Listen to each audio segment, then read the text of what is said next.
പോലെ ഒരു better scorer ആവണം. എങ്ങനെയാണ് ഇങ്ങനെ ഒരു ബെറ്റർ സ്കോറർ ആവുക? ഒരു സ്ട്രെസ്സും ഇല്ലാതെ എന്നാണ് നമ്മളിതാ ഈ ഒരു സെഷനിൽ ഡിസ്കസ് ചെയ്യാൻ പോകുന്നത്. അപ്പോൾ ഇതിൽ നമ്മൾ ഫസ്റ്റ് ആയിട്ട് നോക്കേണ്ടത് എന്താണെന്ന് നിങ്ങൾക്ക് അറിയോ? നമുക്ക് പ്രോപ്പറായിട്ട് ഒരു പ്ലാൻ വേണം. ഓക്കെ, എന്താണ്? നമുക്കൊരു പ്ലാൻ ഉണ്ടെങ്കിൽ എന്ത് നടക്കുള്ളൂ? കാര്യം നടക്കുള്ളൂ. അപ്പം ഞാനിവിടെ പറയാൻ പോകുന്നത് ഒരാഴ്ചത്തേക്കോ അല്ലെങ്കിൽ ഒരു മാസത്തേക്കോ ഉള്ള ഒരു ലോങ് ടേം പ്ലാനിനെ കുറിച്ചല്ല, നമ്മൾ ഒരു ദിവസം ചെയ്ത് തീർക്കേണ്ട പ്ലാനിനെ കുറിച്ചിട്ടാണ് പറയാൻ പോകുന്നത്. കാരണം ആഴ്ചകളും മാസങ്ങളും ഒക്കെ നമ്മൾ ഇങ്ങനെ പ്ലാൻ ചെയ്തുകൊണ്ട് നിന്നാൽ ഒരിക്കലും അത് നമ്മൾ ഫുൾഫിൽ ചെയ്യില്ല. കാരണം നമുക്ക് എല്ലാവർക്കും വേറെ വേറെ കുറച്ച് പണികളൊക്കെ ഉണ്ടാവില്ലേ? അപ്പം മാസത്തേക്കൊക്കെ നമ്മൾ പ്ലാൻ ചെയ്യൽ വെറും ഒരു പ്ലാനിങ് മാത്രമേ ഉണ്ടാവുള്ളൂ, ബാക്കി നമുക്ക് ഫോളോ അപ്പ് ചെയ്യാൻ പറ്റില്ല. അത് സ്വാഭാവികമാണ്. അപ്പോൾ അത് ഓർത്ത് ടെൻഷനൊന്നും വേണ്ട. നമുക്ക് എന്ത് ചെയ്യാം? ഷോർട്ട് ടൈമിലേക്ക് പ്ലാൻ ചെയ്തിട്ട് തുടങ്ങാം.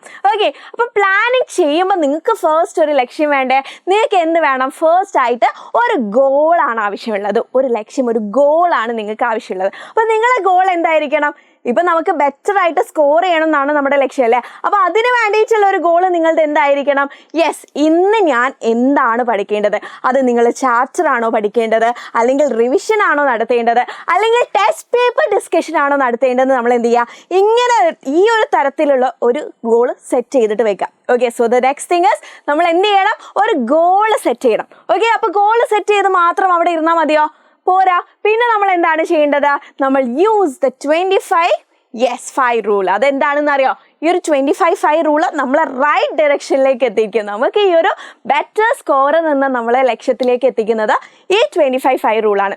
അതായത് നിങ്ങൾ എന്ത് ചെയ്യുക? പഠിക്കാനിരിക്കുമ്പോൾ ഉറപ്പായിട്ട് എല്ലാവർക്കും സംഭവിക്കുന്ന ഒരു സംഭവമാണ്, നമുക്ക് ഒരുപാട് ഡിസ്ട്രാക്ഷൻസ് വരും അല്ലേ? അപ്പോൾ ആ ഡിസ്ട്രാക്ഷൻസിൽ നിന്നൊക്കെ കുറച്ച് എന്ത് ചെയ്യുക? കുറച്ചൊന്ന് സേവ് ചെയ്യാൻ വേണ്ടിയിട്ട്, നമ്മളെ തന്നെ നമ്മൾക്കൊന്ന് രക്ഷിച്ചെടുക്കാൻ വേണ്ടിയിട്ടാണ് നമ്മൾ 25 റൂള് ഉപയോഗിക്കേണ്ടത്. അപ്പോൾ 25 മിനിറ്റ്സ് നിങ്ങൾ പഠിക്കുക. ഓക്കെ, എന്നിട്ട് ഒരു 5 മിനിറ്റ് ബ്രേക്ക് എടുക്കുക. ആ 5 മിനിറ്റിൽ നിങ്ങൾക്ക് എന്ത് ചെയ്യാം? പാട്ട് കേൾക്കാം, അല്ലെങ്കിൽ എന്തെങ്കിലും സ്നാക്സ്, ചിപ്സ് ഒക്കെ എടുത്ത് കഴിക്കാം, അല്ലെങ്കിൽ ഒന്ന് റൗണ്ട് അടിച്ചിട്ട് വരാം. അങ്ങനെ കണ്ടിന്യൂസ് ആയിട്ട് ഇരുന്ന് പഠിക്കണം എന്ന് ഞാൻ പറയില്ല, ഒരിക്കലും പറയില്ല. അത് നമ്മളെ ബുദ്ധിനെ ഒന്നും ഡെവലപ്പ് ചെയ്യാനൊന്നും സഹായിക്കില്ല, അത് റിമെമ്പർ ചെയ്യാനും സഹായിക്കില്ല. നമുക്ക് വളരെ ബോറിംഗും ആയിരിക്കും ഈ സ്റ്റഡി എന്ന് പറയുന്ന കാര്യം. അപ്പോൾ നിങ്ങൾ എന്ത് ചെയ്യുക? കുറച്ച് റിലാക്സ് ചെയ്തിട്ട് ഇങ്ങനെ ഒരു 25 മിനിറ്റ്സ് പഠിക്കുക, പിന്നെ ഒരു 5 മിനിറ്റ്സ് ബ്രേക്ക് എടുക്കാം. ഓക്കെ, അപ്പോൾ ഈ ഒരു രീതിയിൽ എന്ത് ചെയ്യുക? പഠിച്ചിട്ട് തുടങ്ങാം. ഓക്കെ, ഇനി അടുത്തത് നിങ്ങൾ എന്താ ചെയ്യേണ്ടത് നോക്കിയേ? Make A mini time table. Okay, എന്ത് ചെയ്യണം? ഒരു മിനി ടൈം ടേബിൾ. ഞാൻ നേരത്തെ പറഞ്ഞു, ഒരാഴ്ചത്തേക്കുള്ളതോ മാസത്തേക്കുള്ളതോ അല്ല ടൈം ടേബിൾ നമ്മൾ പ്രിപ്പയർ ചെയ്യുന്നത്. വെറുതെ ഒരു ചെറിയൊരു ടൈം ടേബിൾ, ഓക്കെ, ഒരു സ്മോൾ ടൈം ടേബിൾ ആണ് നമ്മൾ പ്രിപ്പയർ ചെയ്യാൻ പോകുന്നത്. നിങ്ങളുടെ വീട്ടിൽ സ്റ്റിക്കി നോട്ട്സ് ഉണ്ടെങ്കിൽ അതിൽ എഴുതാം. ഇനി അതൊന്നും ഇല്ലെങ്കിലും കുഴപ്പമില്ല, ഒരു പേപ്പറിൽ നിങ്ങൾ എന്ത് ചെയ്യുക? ഒരു ടൈം ടേബിൾ പ്രിപ്പയർ ചെയ്യുക. അതായത് ഇന്ന് ഞാൻ ഇതാണ് ചെയ്യാൻ പോകുന്നത്. അങ്ങനെ നിങ്ങൾ ഓരോന്നും മാർക്ക് ചെയ്തിട്ട്, ഇന്ന് റൈറ്റിംഗ് ആണ്, റിവിഷൻ ആണ്, പിന്നെ സോഷ്യലിൻ്റെ ഇത് പഠിക്കും, മാത്സിൽ പ്രോബ്ലംസ് ചെയ്യും. അങ്ങനെ ഓരോന്നും നിങ്ങൾ എന്ത് ചെയ്യുക? ഇന്നത്തെ ടാർഗറ്റ് എന്താണെന്ന് എഴുതിയിട്ട് നിങ്ങൾ ഓരോന്നും അച്ചീവ് ചെയ്യുമ്പോൾ ഇങ്ങനെ ടിക്ക് ചെയ്തിട്ട് പോവാം. ഓക്കെ, വളരെ ഇൻട്രസ്റ്റിംഗ് ആയിട്ട് കുറച്ച് കളർ പെൻസൊക്കെ ഉപയോഗിച്ചാൽ കുറച്ചുകൂടി നമുക്ക് തന്നെ കാണുമ്പോൾ എന്താവും? കുറച്ചുകൂടി ഒരു ഉത്സാഹമൊക്കെ വരും. ഓക്കെ, അപ്പോൾ നിങ്ങൾ എന്ത് ചെയ്യുക? ഒരു മിനി പ്ലാൻ ക്രിയേറ്റ് ചെയ്യുക. Okay, yes. നെക്സ്റ്റ് ടിപ്പ് എന്ന് പറയുന്നത് നിങ്ങൾക്കുള്ള ബോണസ് ടിപ്പാണ്. അപ്പോൾ ഈ ഒരു ബോണസ് ടിപ്പ് എന്താണെന്ന് പറഞ്ഞു തരട്ടെ? യെസ്, വളരെ സീക്രട്ട് ആണ്.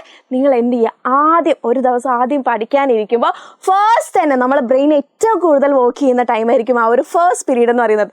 ലാസ്റ്റത്തേക്കാകുമ്പോൾ നമുക്ക് കുറച്ച് ബോറടിയൊക്കെ വരില്ലേ? അപ്പോൾ ഈ ഒരു ഫസ്റ്റ് പാർട്ടിൽ നിങ്ങൾ എന്ത് ചെയ്യുക? ഏറ്റവും ടഫസ്റ്റ് ആയിട്ടുള്ള സബ്ജക്റ്റ് നിങ്ങൾക്ക് ഏതാണോ അതെടുത്തിട്ട് തുടങ്ങാം. നിങ്ങളുടെ പഠിത്തം ഏതിൽ തുടങ്ങണം? ഏറ്റവും ടഫായിട്ടുള്ള സബ്ജക്റ്റ്, മാത്സ് ആവട്ടെ, സോഷ്യൽ ആവട്ടെ, സയൻസ് ആവട്ടെ, ഇംഗ്ലീഷ് ആവട്ടെ, ലാംഗ്വേജ് ആവട്ടെ, ഏതാണോ നിങ്ങൾക്ക് ഫീൽ ചെയ്യുന്നത് അത് ഫസ്റ്റ് നിങ്ങൾ പഠിച്ചിട്ട്, പിന്നെ കുറച്ചുകൂടെ ഇൻട്രസ്റ്റിംഗ് ആയിട്ടുള്ള നിങ്ങളുടെ ഒരു ഫേവറേറ്റ് സബ്ജക്റ്റ് ഉണ്ടാവുമല്ലോ, അത് ടുവേർഡ്സ് തന്നെ നിങ്ങളൊരു പീരീഡൊക്കെ ആദ്യം പ്ലാൻ ചെയ്ത് വെക്കില്ലേ? അപ്പോൾ ലാസ്റ്റിലേക്ക് ആ ഒരു സബ്ജക്റ്റ് പഠിക്കാം. അപ്പം നിങ്ങൾക്ക് എന്താവും? നിങ്ങൾ പഠിച്ച കാര്യങ്ങളൊക്കെ ഓർത്തെടുക്കാൻ വളരെ എളുപ്പമായിരിക്കും കേട്ടോ. കാരണം ഈ ഒരു ഫസ്റ്റ് ഫേസ് എന്ന് പറയുന്നത് നമ്മളെ ബ്രെയിന് നല്ല രീതിയിൽ ഫോക്കസ് ചെയ്യുന്ന സമയമാണ്. Okay, yes. അപ്പോൾ ഇത്രയും കാര്യങ്ങൾ നിങ്ങൾ ഫോക്കസ് ചെയ്യുകയാണെങ്കിൽ ഓബ്വിയസ്ലി ഈ ഒരു സ്മോൾ പ്ലാൻ നമുക്ക് വലിയൊരു റിസൾട്ട് തന്നെയാണ് തരാൻ പോകുന്നത്. അപ്പോൾ എല്ലാവരും try today and see the magic.